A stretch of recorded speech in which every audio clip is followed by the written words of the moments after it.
Hello and welcome to another edition of Michigan Golf Scene. I'm at Midland Country Club, the home of the LPGA Dow Invitational, where there's a doubles action going on. There's 144 players that are having a great time. They're going to be the backdrop of our next edition of Michigan Golf Scene, and we have a lot of great activity happening, so stay tuned.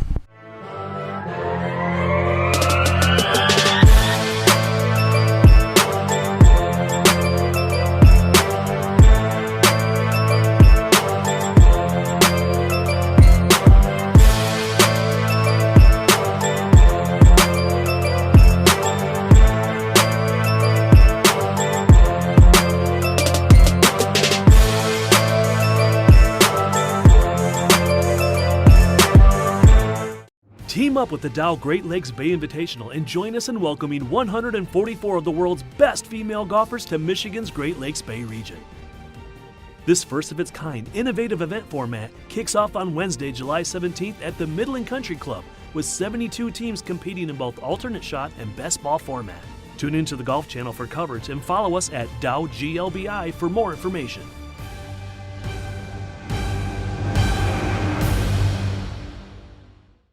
We're going to take you right out to the patio at the Midland Country Club as we have LPGA player Alena Sharp. She's going to tell us about playing in this tournament and what it's like playing on the LPGA Tour. I think you've been asked a lot of questions so far out there, but this stop, I mean, the golf course looks like so much fun out there. I mean, the par threes are all coming together and that. I mean, and you're taking a look at the course. What have you noticed so far where you see the birdie opportunities? I think for us it's an advantage. There are some long par fours, so we hit it long off the tee, and we're going to have irons in where maybe some teams might have hybrids or woods in. And then also getting it down there on the medium-sized par fours to have a wedge in your hand, and the greens are pretty receptive. It is a fun course to play. There's only 2 par 5s, but there's potential to move up 2 of the par 4s to drivable, so that's going to make it a lot of fun and strategy for sure. If it's on an alternate shot day, we might change what we're doing. Yeah, you know, I noticed that when we played in the Pro-Am, there's some of the holes are classic holes. I mean, they got tree line down the fairway, then you come to this and it looks wide open, so it looks like you're going to get a little smorgasbord of the type of golf you play out on this tour. Definitely. The front 9 is a little bit more tree lined, I think, and then some of the holes on the back 9 are more open, but if the wind blows, that's going to make it tricky on those holes, and then kind of swirls around in the trees. So you have to pay attention to what you're doing, and placement off the tee I think is important.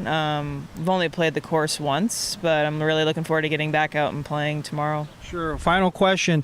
How much of the tour are you going to play the rest of the season? I'm not sure about next week. Are you going to play into Europe and into the Asian part of the tour, or are you going to be full slate? What's going on? Yeah, I'm actually I'm going to be in a 6 weeks in a row stretch, so this week and 3 more. I've just played 2, playing 6 in a row, and then we have a week off, and then the Canadian Open, and then Portland, and then we have a few weeks off because of Solheim Cup. So I'm playing basically the rest of the events that are on the schedule. Well, congratulations on your season thus far. I think you're going to knock them dead in the tournament. The win just... Thanks a lot, Alena. Thank you. This is for every girl who's ever been laughed at or told she doesn't belong. This is for every girl who's been told she's too loud, too quiet, too this or too that. This is for every girl who thinks her body isn't good enough. This is for every girl who feels she doesn't fit in. This is for every girl who's been told that success and kindness are 2 different things. This is for every girl who's been told to give up. This is us crushing it for you, so you can crush it for the next girl.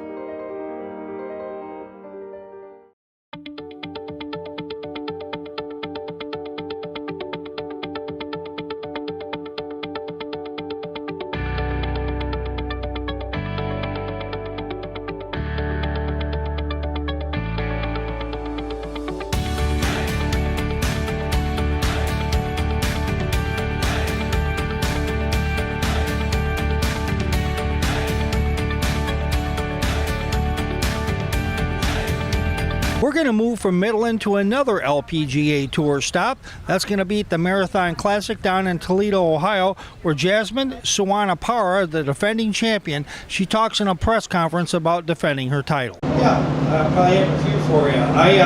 First off, I kind of looked over the last year. You've had some real ebbs and flows, but over the last 2 weeks, you've made a couple of cuts. You've done very, very well. Is it because you circled the Marathon Classic, or did you just find something you were missing for a little while?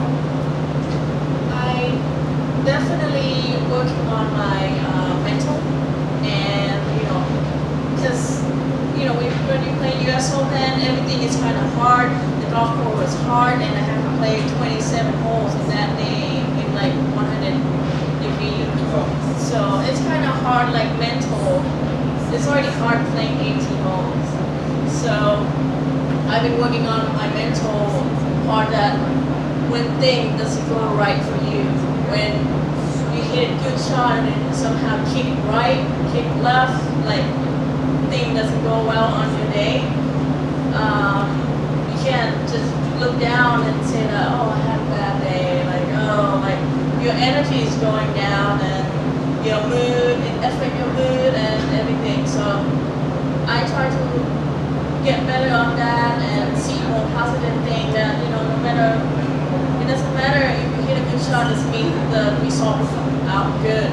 So just tell myself I'm good enough to play for any shot in the golf course. Even though I hit it bad, I will be able to get up and down, make par from anywhere. So I just work on believing that. Everybody out here has a game to play physically, but you really touched on the mental part. You admitted that, hey, it's a struggle sometimes. Do you have a player or people that you kind of rely on out here that when you hit that little bump in the road, you get refocused back out here to defend your championship? Definitely, I've been talking with my caddy. Unfortunately, my caddy that caddied for me last year, Nikki, she retired. So I had a really good friend of me. Her name is Michelle Simpson. So she caddied for 15 years, I believe, on the LPGA Tour. So she had a lot of experience, and I've been talking to her about what should I do when things go right, or try to get me back in the game when I had a hard time and tough time. So, and then I have a couple of friends and my family to help me. At the Rocket Mortgage Classic, we caught up with Blair O'Neill, a great personality on the PGA Tour. She talks about the 3-1-3 challenge and how all the players and celebrities are having a great time. I'm going to ask a couple questions. Every day is like a greatest hits. You get to do something fun. How does this rank up there? This is definitely right up there. This was a lot of fun. I think this is the first time that we've done a 3-hole celebrity competition at a PGA Tour event, and a lot of people came out to watch, which is amazing, especially on a Tuesday, so it was a lot of fun. I think it's getting everyone riled up for the weekend. There's a lot of copycat stuff. You think you're going to see this in a lot more stops? I think I would not be surprised if you started to see this type of format in other PGA Tour events, because I feel like it was an absolute success. One last question. I watched some of your special. Didn't hear it, but watched it on Jennifer Cupcho. And we talked to her. We golfed with her yesterday. Did you? She was in Midland. She's a player. And after doing the special, what is your big takeaway on her? We're going to make sure she sees this. Well, Jennifer Cupcho is just a great person. She's a really nice girl, and her game is strong. So it's just nice to be able to spend some one-on-one time with her and really get to pick her brain for shots and her thought process on the golf course. But great player, and I expect to see so much coming out of her. She's going to do a lot of great things.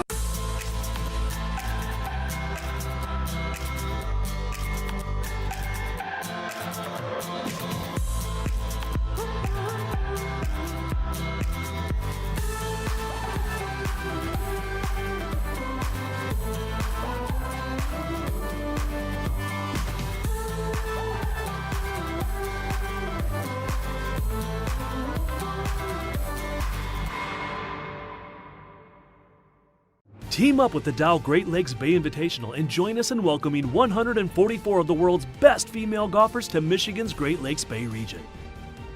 This first-of-its-kind, innovative event format kicks off on Wednesday, July 17th at the Midland Country Club with 72 teams competing in both alternate shot and best ball format.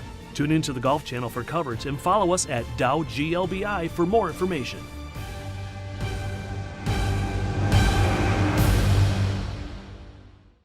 We're going to go out to Oakland Hills North course out in Bloomfield Township where the Michigan Amateur was held. Ben Smith has a very accomplished resume. He wins the tournament, and we speak to him. Out there today, you had the lead all day. I mean, it did go back and forth after you got the 2-hole lead. You went up by 3, then it got tight. Was you starting to wonder if it was slipping away or what? Yeah, I definitely thought I had a pretty secure lead there with about 5 left, and then made a couple mistakes, let him back in. But I hadn't played those last few holes pretty much all week, but I was still really confident in the way my game was going, so I knew that I just needed to make a few good swings and I'd still be able to pull it out.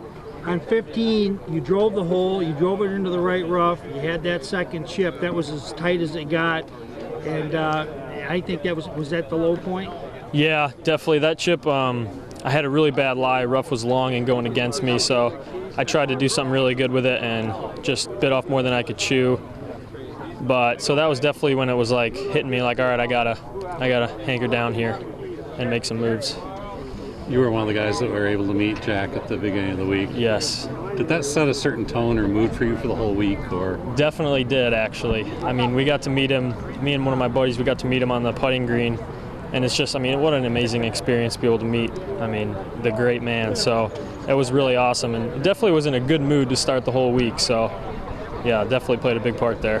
You played a tremendous amount of golf. You started 8 rounds plus your practice rounds. How do you mentally get yourself ready for a tournament that is as much a grind as it is great golf? Well, yeah, you really just gotta, I carried my own bag for most of the days except for I think 2, so it was definitely really tiring, but throughout the week I just went to sleep pretty much right when I got home, so I was pretty rested up for each day. And it's just like a mental game. You know that you can't win it on the first, especially with match play. You can't win it on the first hole. You can't win it on the 9th hole. You got to play the whole day and stay in it the whole time. So sort of was how it was going.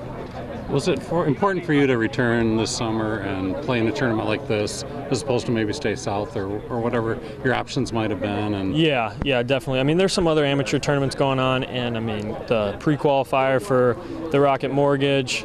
But being in Oakland Hills here and having my coach here, and I got knocked out in the semis last year, so I definitely really wanted to come to this one and get a W here. So. Will the guys in Georgia respect a Michigan title? Oh, for sure. I've already gotten a few text messages and Snapchats saying congratulations and good job. So yeah, for sure. What's this mean to you? This is awesome. This is, definitely my dad especially has always wanted me to win a Michigan Amateur, and because my coach has won one before. So really, it's sort of a stepping stone in my opinion for the future. Michigan AM, and then on to bigger things, kind of. So it means a lot.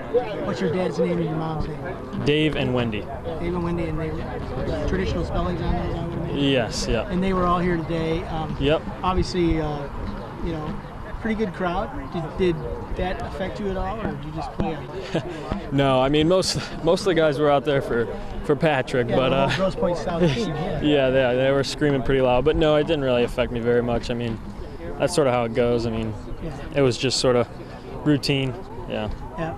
And key shot or key hole for you today? Would it be 16 getting the lead back again, or was it the great start that got you the lead in the first one? Yeah, I think the great start sort of set the tone for the day, but the last few holes where I ended up securing it wasn't really anything spectacular. It was just what I needed to do was just hit a good drive and then middle of the green sort of stay mellow so I wouldn't make any more mistakes and let him make the mistakes. So it sort of worked out in my favor there. Okay. Congratulations. Anything else? Team up with the Dow Great Lakes Bay Invitational and join us in welcoming 144 of the world's best female golfers to Michigan's Great Lakes Bay region. This first-of-its-kind, innovative event format kicks off on Wednesday, July 17th at the Midland Country Club, with 72 teams competing in both alternate shot and best ball format. Tune into the Golf Channel for coverage and follow us at DowGLBI for more information.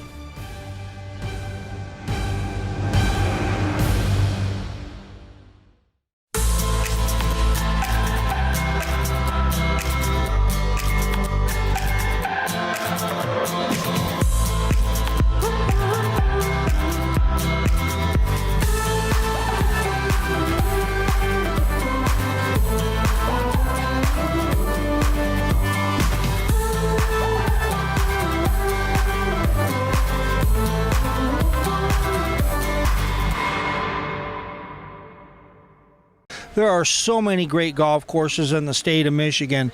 We are very privileged to go out to the Oakland Hills North course where we drone 3 of the very best holes, and we go out there right now and we find out right from the horse's mouth, Pat Croswell.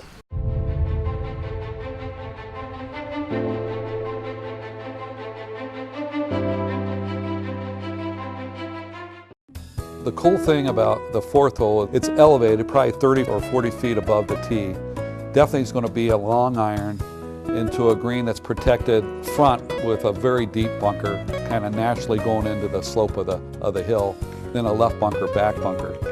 The green's at a pretty severe tilt, one of the most severe on the golf course from back to front.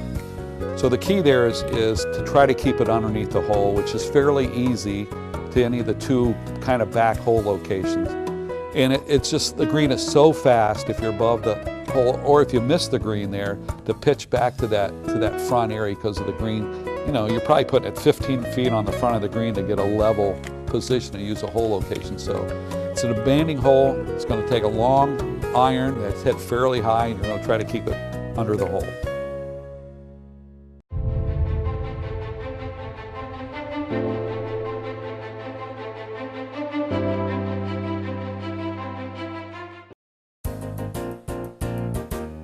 The 15th hole is 300-yard par 4, kind of from an elevated tee.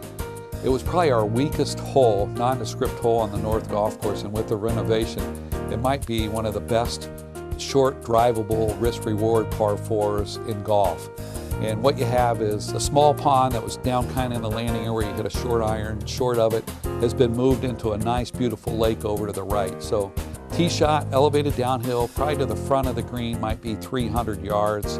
The green is protected both sides, kind of uphill, protected right and left by bunkers. The player has the option, they can still hit the 4-iron and have a little sand wedge in there, or he can bust it at the green. So beautiful looking par 4 from the tee now.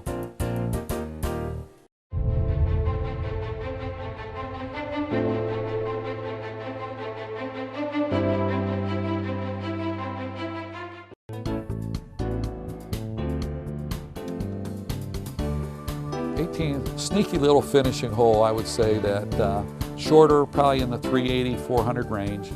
A nice bunker right up into a really shallow area there, maybe at the 260 mark. Long hitter is going to be able to hit it over that bunker and take advantage of the hole. It widens out right at that 260 range to a fairly generous fairway. If you miss it to the right, though, there's a giant slope running the entire right side of in the landing area. And severe too. I mean, the ball will be way above your feet if that ball gets stuck up in that 4 or 5 inch rough. So it wouldn't be easy for you to get it out of that rough. So hit it down in the fairway, short iron or a wedge into a green that's got a nice little ridge in it, but I think, you know, it could be a birdie hole to finish the round there.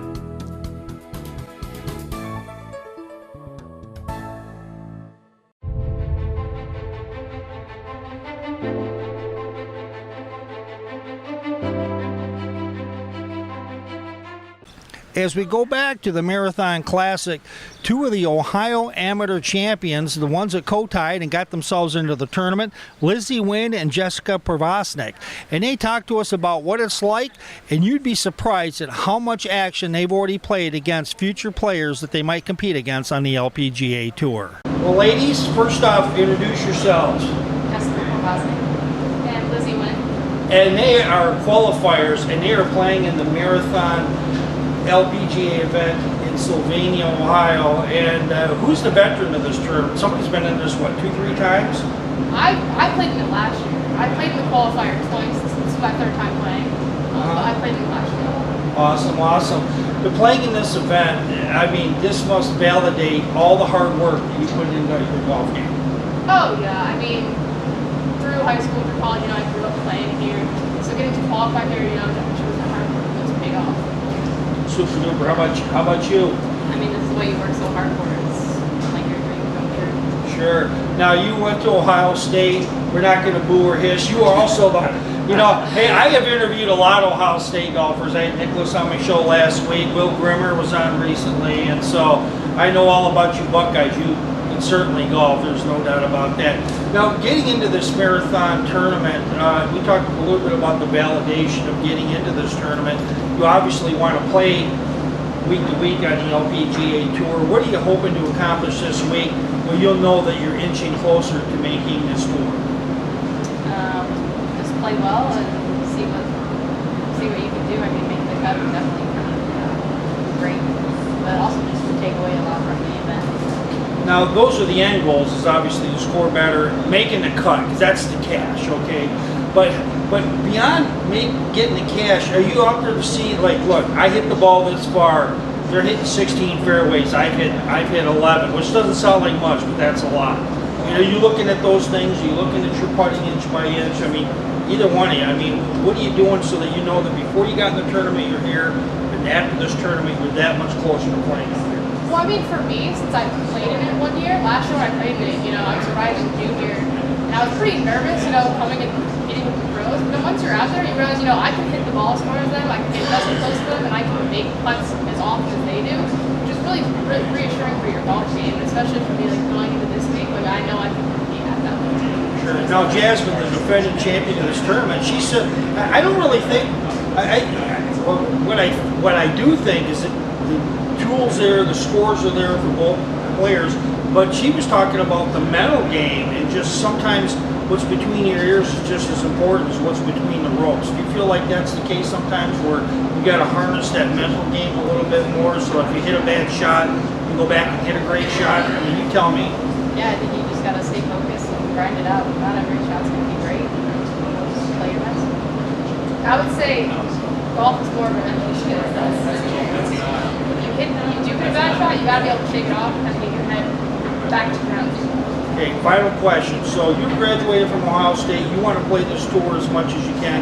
How close are you? I mean, you're there now. You just need some sponsor exemptions. Keep honing your game. You tell me. Yep. I mean, I'm going to go back to school in August and do my best to start working my way up. Got it. And how about you? You're going to be, what, a senior at Seton Hall University? Yes, sir. That's Big East golf. That's big time golf. Yeah, I still have 1 more year, so being able to play this last year and this year is an awesome opportunity. It just definitely helps refine my game going into senior year, so I hope I can go out and this year and then hopefully do some damage after that. And I am going to ask one final. You want to play in the Masters, that tournament in the spring. You hope to get the invite to go there. Jennifer Kupcho, I mean, everybody knows her, it seems like, out here because of that great performance, even though she was a great player for years before that. Yeah, hopefully have a strong last season at Seton Hall, get my world ranking low enough to have certain girls that could be invited to Augusta, or to get an exemption. So hopefully I'll find my way back to Augusta. Ladies, thank you. And if you don't have a caddy, I guess I'm offering that. Just so I can get some Masters swag, if nothing else. Ladies, thanks a lot. Thanks for doing the 2-on-1 or whatever you want to call it. And you're going to make the cut. We're going to see you Sunday, and I'm going to bug you Sunday as you're holding up some sort of hardware. So whatever you want. Thanks a lot. Thank you. Thank you.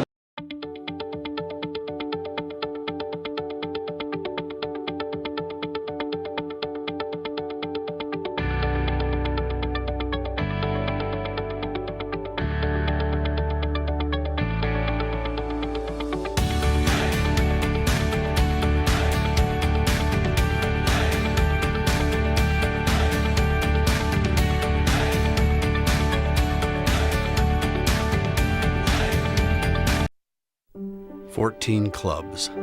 That's what they tell us a legal golf bag can hold. And while that leaves a little room for balls and tees, it doesn't leave room for much else. There's no room left for deadlines or conference calls, not a single pocket to hold the stress of the day or the to-do list of tomorrow. Only 14 clubs. Pick out the right one and drive it right down the middle. Of pure Michigan. Your golf trip begins at Michigan.org. When we come back on Michigan Golf Scene, we're going to take you back out to the Oakland Hills North course where Chris Witten, the new executive director at GAM and former U of M coach, tells us about all things happening in his organization. With me is Chris Witten. You are the new executive director of GAM, and you ran a dandy of a tournament. What's your big takeaway after coming to Oakland Hills and just golfers making you proud? Right. I mean, we're so proud to host this championship, and for Oakland Hills to do it for us. They knocked it out of the park, and they make it so easy on us, our tournament team, It's just an amazing venue, and I think we identified the best golfer and golfers. It's a challenging course. There's no doubt about it. Yeah, and that's the thing. These golfers, if you make it in the championship round, you've played 8 rounds of golf. I mean, you started between the 2 qualifying rounds and then the matches, and then you got the practice rounds and all that. So you talk about identifying the golfers. I mean, I think that you've done that. But what is the toughest part? Is it the grind, the scores, both? I mean, well, I think it all starts with skill level first. I mean, these guys are young, but the speed, the finesse, and the knowledge of how to play the game too. It starts with that. And then there are a whole bunch of other things you need on top of the basic skill. Endurance, for sure, mental toughness, list goes on. But these guys were very impressive. Now, GAM is obviously the premier organization for golf in Michigan, but you got to have a couple of goals, or your team has a couple. Is there anything that you can share, the things that you identified where you're going to take GAM from a 10 to, dare say, a 10-point something? Yeah, we've talked about evolution and not revolution, right? I mean, the GAM has such a great base. We have such a great staff and membership, clubs and individual golfers. We want to provide them fantastic service. We want to run the best tournaments anywhere. And that's what this organization's done for a long time already. So if we can continue to improve, I think that's our mission. Now, final question. For the 100th anniversary, you brought in Jack Nicklaus and the $5 rounds and a whole lot more for junior play. I know junior play is dear to your heart. Tell us a little bit how bringing in Mr. Nicklaus is probably going to put a lot of money in the coffers and help out these young kids in Michigan become the next Michigan amateur champ. Right. Well, the work for that event began long before I ever arrived, so I really can't take any of the credit for it. Sure. That's David Graham and the staff. But Mr. Nicklaus was impressed with our cause. Youth on Course is the organization that our foundation supports, and with participating courses, they can play any of those for $5. And we hope we're providing the bridge from all the great instructional programs and introductory programs to get kids on the course playing the game. That's what's really most important. And, if we can set the state of Michigan on a trajectory where we keep producing talented golfers like the ones we saw today, we'll have something that we can all be pretty proud of. Chris, you have had a long week, and I was impressed watching you because you were not gland-handing, drinking champagne in the background. You were down there raking bunkers on the walkie-talkie, and you were the glue. You were one of the many straws that stirred this great tournament. So thanks again. We're going to see you soon because I'm around, and God knows you're around. I'm ready for the next tournament. Let's go right now. Thanks, Chris. Finally, we take you back out to the Rocket Mortgage Classic. Justin Abdelkader is a Detroit Red Wing, and he has an extensive hockey and golf resume.